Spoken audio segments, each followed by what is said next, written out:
Bueno, padre, seguimos entonces con los puntos que faltan para... El tercer objetivo de la renovación carismática, la experiencia de los carismas. O sea, todo cristiano tiene algunas gracias que el Espíritu Santo derrama sobre él para hacerlo eficaz en el crecimiento del cuerpo místico de Cristo. O sea, que pueda ser útil a los demás de alguna manera para la gloria de Dios.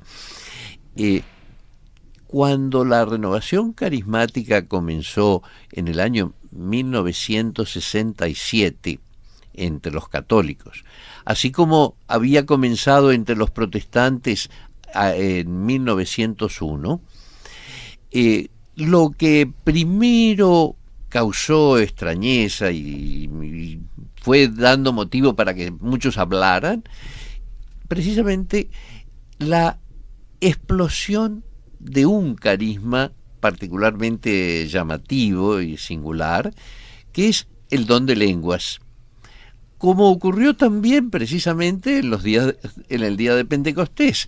Esa explosión de lenguas causó una especial extrañeza y dio motivo para que unos experimentaran la obra del Espíritu Santo y para que otros criticaran eso que estaba pasando con esos borrachos de Pentecostés. Así que el don de lenguas es una experiencia sencillísima que no tiene nada por qué asustar, pero que algunos lo tienen como el cuco de la renovación. Una cosa que asusta, pero que cuando uno se acerca ve que no tenía por qué asustar.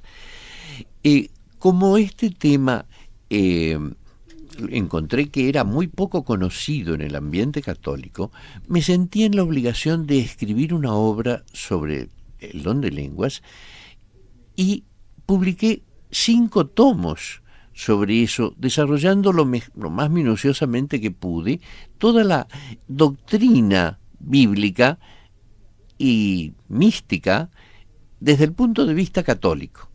O sea, intencionalmente no cité autores no católicos para mostrar a la Iglesia Católica que ese tema está enraizado en la teología mística de la Iglesia Católica y que eso que nosotros llamamos lenguas fue ya descrito brevemente por San Agustín, por San Ignacio de Loyola, por en las florecillas de San Francisco, Santa Hildegarda de Bingen, una candidata a doctora de la Iglesia, que fue abadesa benedictina, tiene un librito entero sobre De Ignota Lingua. Bien, entonces me queda explicar brevemente qué es el don de lenguas. Sencillamente es el lenguaje de los enamorados. Así como un enamorado cuando le ha dicho a su novia, sos un amor, sos un encanto, se enardece y ya el lenguaje conceptual no le alcanza para expresar todo su amor y entonces empieza...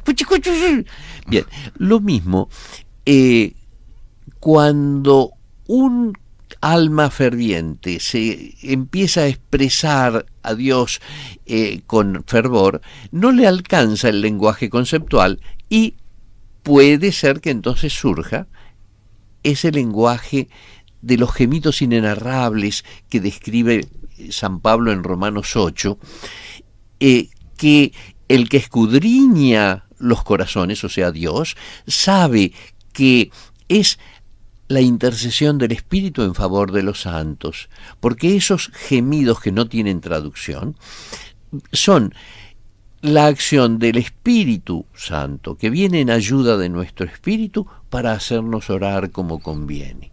Todo eso es Romanos 8, pero sobre todo en los capítulos 12, 13 y 14 de la primera a los Corintios, es donde San Pablo desarrolla más largamente ese tema de lenguas. Así que no es nada especial, milagroso, es una forma de expresión que surge de un fervor más ardiente. A eso aludía Jesús cuando al despedirse de los apóstoles les decía: a los que crean con fe carismática, le seguirán estos signos. Y enumera una serie de carismas que son como fruto de eso. Hablarán nuevas lenguas, expulsarán demonios, tomarán en sus manos serpientes o beberán veneno y no les pasará nada. Impondrán las manos sobre los enfermos y estos quedarán sanados. De tal manera que cuando se fue extendiendo la renovación carismática... Eso que acaba de decir parece como un compendio carismático. Claro, es el final de Marcos. Lo mismo que en el capítulo 12, 13 y 14 de 1 Corintios hay una enumeración larga de carismas. También en el capítulo 12 de Romanos hay una enumeración de carismas. Pero los carismas que enumera San Pablo en Romanos son carismas ordinarios, carismas para la vida corriente, carismas que hoy todavía necesitamos para poder vivir nuestras tareas comunes. El enseñar, el administrar, el dirigir, el presidir son funciones que requieren un carisma para que sean de provecho para el bien espiritual. Si no, se convierten en meras profesiones. En cambio, los carismas que enumera en el capítulo 12 de 1 Corintios, él mismo los llama no carismas, sino espirituales, o, si se quiere, añadiendo la palabra, dones espirituales. O sea, él los llama pneumatica en griego. O sea, esos dones que suponen una acción del espíritu más en el nivel neumático, en el nivel más profundo de nuestra alma y no en el nivel de la mente o racionalidad. Bien. ¿Por qué no vamos redondeando, sí, padre? Bien, porque realmente usted es un libro abierto, como dice mi señora. A mí, ¿sabe cómo me dice mi señora? El libro gordo de Petete. Bueno, entonces pero pasamos al cuarto. Claro, o sea, redondeando, entonces podemos decir que la manifestación de los carismas es una característica de los carismáticos. Claro. El cuarto objetivo, la evangelización con el poder del Espíritu Santo, no con las técnicas de formación de las personas, de la organización de los agentes de pastoral, de las técnicas de publicidad y de usar todos los medios que la técnica moderna nos presente. Eso está bien, pero lo característico de la renovación carismática es la evangelización en el poder del Espíritu. O sea, llenos del poder del Espíritu, bautizados en el Espíritu Santo, testigos de Cristo con poder. De modo que no nos basamos simplemente en una buena elocuencia o en repetición de textos del catecismo, sino en dejar que la obra del Espíritu Santo que Él realiza en uno se transmita por contagio, por testimonio, también a los otros. Esto, para a ver si lo he redondeado o si lo entendí bien, es como Jesús, que él iba anunciando el reino, contándole a la gente que el reino había llegado, y que cada vez que se le cruzaba a alguien, él hacía lo que tenía que hacer, sea el caso de un enfermo que se le acercaba y lo sanaba, sea el caso de un muerto, ¿no? Porque en el caso de que mientras estaba anunciando que lo interrumpieron y lo fue a llamar el papá de la hija, la chica... Jairo era el papá. Exacto, fue a llamarlo Jairo porque la hija se le estaba muriendo. En fin, todas estas cosas que eran propias de Jesús para anunciar el reino, para contarle a la gente. Usted nos está queriendo decir que hoy pasa lo mismo. A eso le estamos llamando anunciar con poder el Evangelio. Anunciar con poder el Evangelio. O sea, con signos claros de la presencia de Dios a través de manifestaciones del Espíritu Santo de este tipo.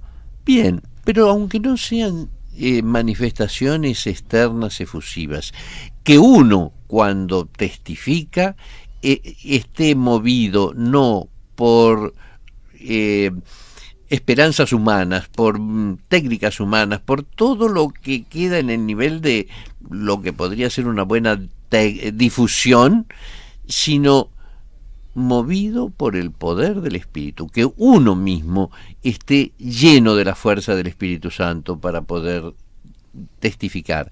Eso lo notan muy bien ciertos oyentes cuando oyen a un predicador y dicen: qué bien habló, qué interesante lo que dijo, qué literario, qué simpático las reflexiones que hizo, o qué bien estuvo la ceremonia. Y en cambio otras veces dicen: ese padre me llegó, me tocó el corazón, me convirtió. No viví una ceremonia, sino que viví un encuentro con Dios. Me llegó, me tocó, me hizo descubrir a Dios. O sea, va más allá de lo reflexivo. Va Es más una allá de la experiencia reflexión. sobrenatural. Es un toque interior. Vale. Bueno, Y me queda el quinto. exacto. Entonces, redondeando el cuarto para ponerle un título, es La evangelización con el poder del Espíritu. característica entonces que diferenciaría un poco el católico cristiano carismático del corriente, Bien. del católico corriente. Bien. Bien, Y el quinto punto que nos quinto- diferenciaría. El quinto punto es que todo esto que hemos dicho no es para hacerlo como si fuera una doctrina secreta, una doctrina más o menos para un gueto especial, sino que es para vivirla en el marco de toda la riqueza de la Iglesia, o sea, dentro de lo que es la tradición teológica, la tradición mística y ascética de la Iglesia, dentro de lo que es la vida litúrgica de la Iglesia y dentro de lo que es la pastoral de la Iglesia, o sea, dentro de lo que son los marcos específicos de la organización viva de la Iglesia. De modo que el carismático, de un modo especial, se siente muy fiel a los pastores de la Iglesia. Yo lo he podido comprobar en muchas ocasiones en que algunos obispos se mostraron poco favorables a la renovación carismática, y en general he visto en los carismáticos católicos una actitud de fidelidad y de docilidad que me hace ver que han querido ser fieles a toda la fe de la Iglesia. Por supuesto que cuando ahora hemos descrito a los carismáticos, tenemos que hacer una nítida distinción.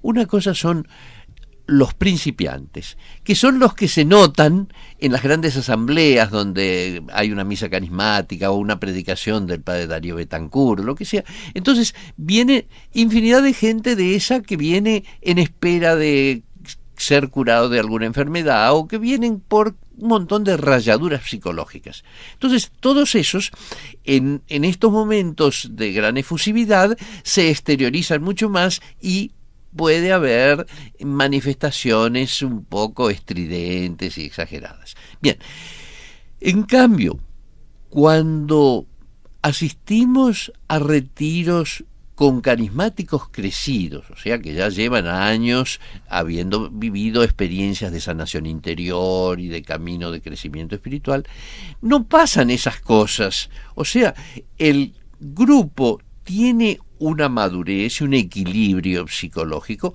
por lo menos igual que el que tienen otras asociaciones que, sin embargo, desde el principio exigen una gran selección. De tal manera que nosotros no exigimos selección, más bien hay que suponer que la mayor parte de los que vienen porque tienen algún problema, vienen en búsqueda de algo, porque están con tristeza o con amarguras o con enfermedades, vienen con alguna angustia, y sin embargo, después de unos años de vivir en la renovación carismática, comprobamos que han sido sanados, porque ahora son felices, pueden hacer felices a los demás, pueden trabajar insertados en la Iglesia y insertados en su vida comunitaria. Esto me interesa mucho. Después de la pausa que vamos a hacer ahora, quisiera que me cuente puntualmente sobre los grupos de oración y sobre las comunidades de oración. ¿Qué son estos grupos de acción? Que ya de alguna manera usted lo acaba de decir. ¿Y qué diferencia hay también con estas comunidades carismáticas? ¿Por qué se llaman? Y en especial, acá nos auspicia una, yo lo sé, pero yo quiero que usted realmente le dé la definición, por decirlo con palabras claras, de qué son las comunidades carismáticas de Alianza. Pero me lo dice ahora después de la